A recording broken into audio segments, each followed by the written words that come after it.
Welcome to this second lecture in our Introduction to Austrian Economics. In this segment, we're going to be talking about economics as human action. Practically from the start of the Austrian school in the 1870s with Karl Menger, the Austrians have emphasized that in general, the human and social sciences, such as economics, have distinct qualities or attributes and characteristics that are separate from the study of the natural sciences. Economics, fundamentally and essentially, is concerned with human action, and this makes it a subject matter distinct from and different from the methods and techniques normally and frequently used in the natural or physical sciences.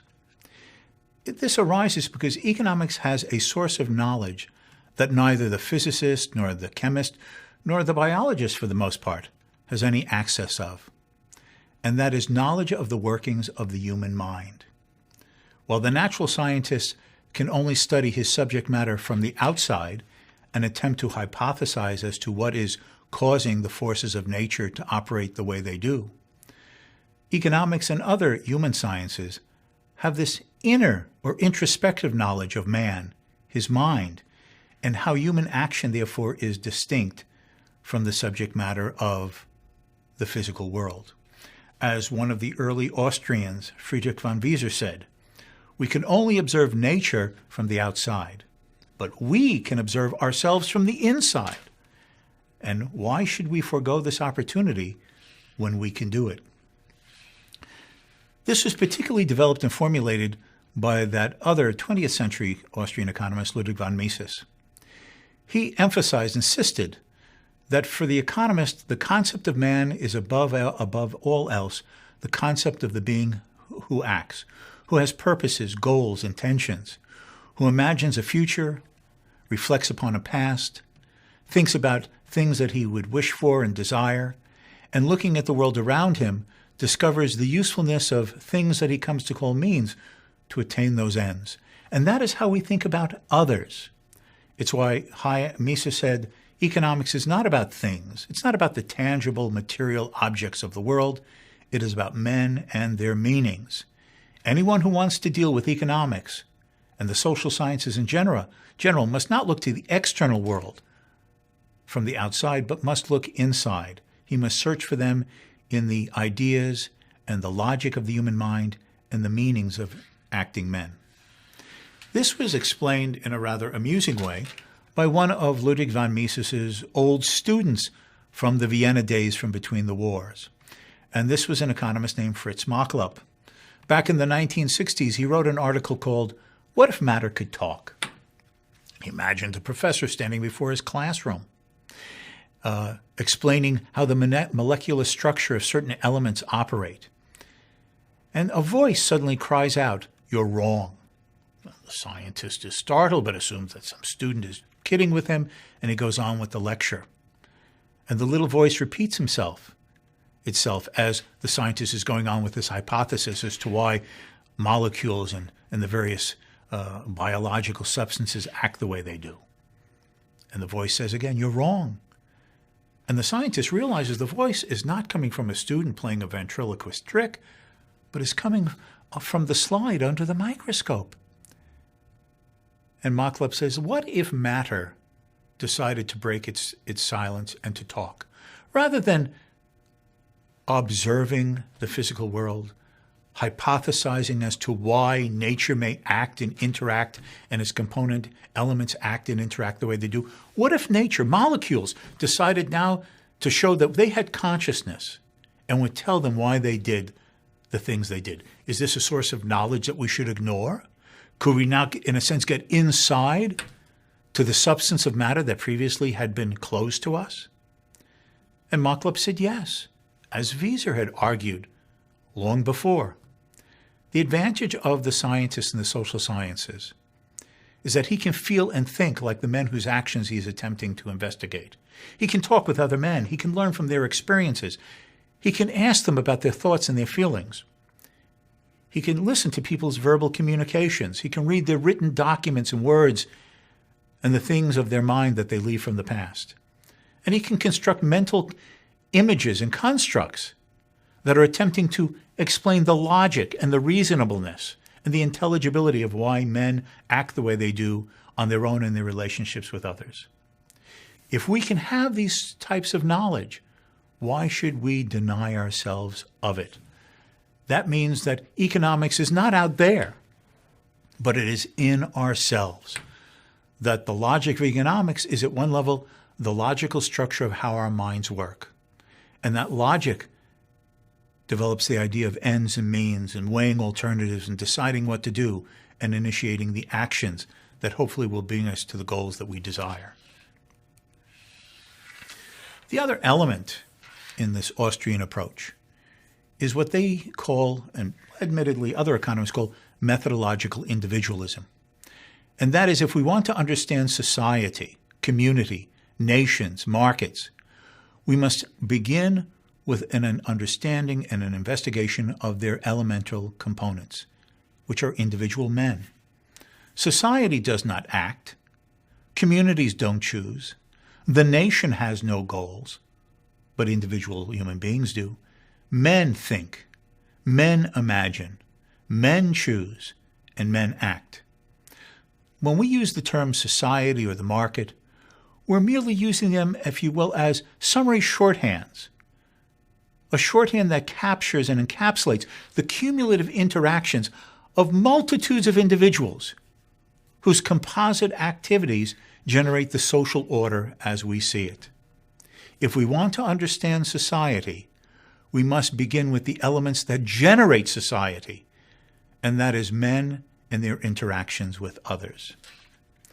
The other element that the Austrians emphasize as a complement to methodological individualism is methodological subjectivism.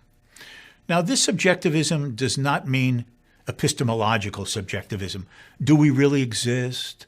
Are you some speck on the shoulder of a giant in another galaxy? It doesn't mean ethical relativism. I'm okay, you're okay. It says that our method of analysis, if we're going to begin with individuals, is to attempt to understand, appreciate, and interpret how the actors themselves give meaning and structure to the world around them. This was emphasized by Mises and Friedrich Hayek in an important book that he wrote and was published in the 1950s, called The Counter-Revolution of Science.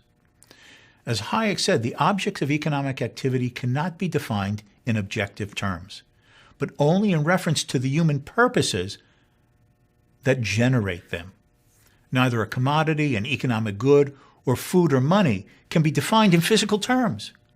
It is the meanings that people see in them and assign to them that defines what they are. Imagine if you were an anthropologist and you were traipsing through the jungle and you heard sounds and you pushed aside the brush and there was a village of a tribe never visited by civilized man. And you saw that the tribesmen in this village, never visited before, are in the center of the village, and they're jumping up and down in a circle. Why are they doing this? Is it a war dance? Is it a marital ceremony? Is it just a hot day and they're barefoot and the ground is burning their feet? The fact is, we don't know why the actors are doing what they're doing, unless we are able to interpret and understand the meanings that they give to their own actions. A man is lying on a table, and another is standing over him with a sharp object in his hand and is coming down towards his chest. How should we interpret this? It depends upon the meanings that the actors see in the other's behavior. If the man lying on the table views the person standing above him with the sharp object as an aggressor, he will attempt to fight him off to protect his own life. But what if the man lying on the table interprets the person standing over him with a sharp object as a surgeon who is holding a scalpel, who must make an incision without an anesthetic to remove an appendix that has burst and is now threatening to kill him? In the first case, he will resist any thrust by the man above him. In the other case, he will attempt to hold himself still, grit his teeth, and bear the pain so the incision can be made to save his life. Unless we understand the meanings that the individuals themselves see in their actions, we don't know how to interpret what they're doing or their interactions with others. Now, what is it that make up the composite elements of any and all human action? This was particularly developed, though not exclusively, by Ludwig von Mises in his theory and science of human action, which he called praxeology. He said that to act, certain elements are always and inescapably present. First, he said there was uncertainty. Why uncertainty? Because to act means that you believe that you can change the future from the way it would be if you did not act or passively accepted it. In a world with absolute certainty, where the future was predetermined and you believed and knew it, then any attempt for you to change it would be futile. The very fact that you attempt to act and to choose demonstrates that you think the future can be different than what it need be, and therefore has an element of uncertainty to it. On the other hand, the future cannot be completely uncertain. There have to be discoverable local causalities. If I turn the switch on the outlet in the wall, the lights go on. If I turn the knob on the stove, the flame starts so I can boil the water for a cup of tea. If I turn the key in the ignition and I pump my foot on the gas pedal, and assuming the engine is working properly, the starter will get the engine going and I can travel to where I want. So there have to be causalities that we can discover in the wider setting of degrees of uncertainty for people to have the ability to act and to believe that they can act for a purpose that will achieve an end that they would desire. And finally, Mises argued that all action involves time, temporality. All action occurs through time and in time, whether it be 7-minute boiling of water to have a hard-boiled egg, or digging a hole in the ground to lay the foundation of a skyscraper that may take months or years to build. Time is inescapable from all human activity. And at the same time, precisely because time is inescapable, in our actions we have to weigh what we value and consider more important in the present as opposed to the future. What are we willing to give up in the present to have something different or more of in the future? And therefore the time valuation that enters into all of our actions and activities. Now, given that these are the inescapable and always present conditions if human action occurs, uncertainty, causality, and time, for a man to want to act, 3 other conditions must be present. And to use the terms that Mises used, what he called felt uneasiness, dissatisfaction with your current or expected circumstances that will occur in the future if you do nothing. In other words, you must want to change circumstances from what they are or will be if you are passive. Second, you also must have what he called an imagined preferred state of affairs. You have to imagine or think that there's a state of affairs that you would prefer, would rather have in existence or come to fruition than the one that would prevail, again, if you did nothing. And third, you must believe, have expectations about that to attempt to change the shape of things to come through your actions, that there are means or methods that could be brought to bear by you to transform those circumstances into the forms that you would prefer. A dissatisfaction with circumstances, a preferred end or goal or state of affairs, and the expectation and belief about useful and applicable means and methods to bring that state of affairs into existence. Only when that occurs can choice occur.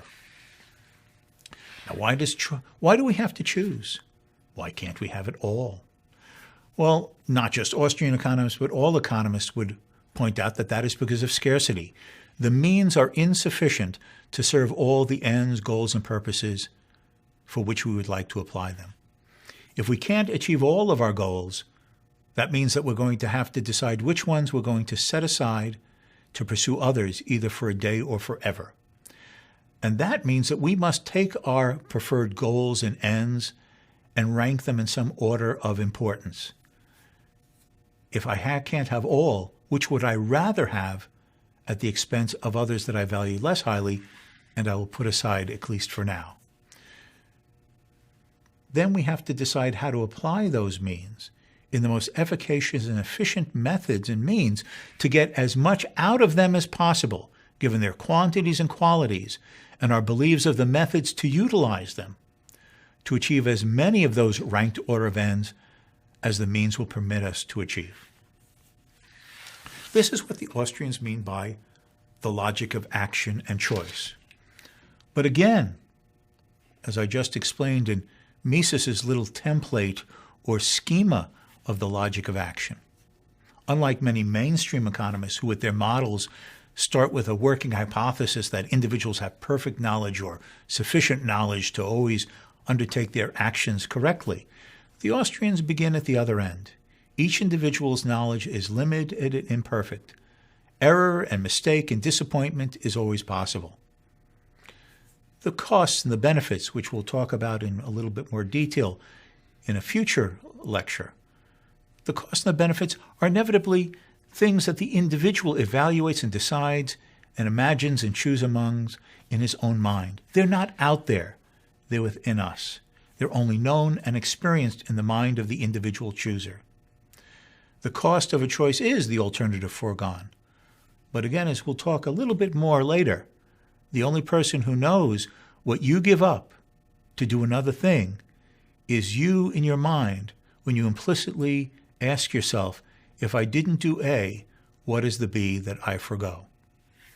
These things are not open to objective measurement, since they are merely imagined might-have-beens.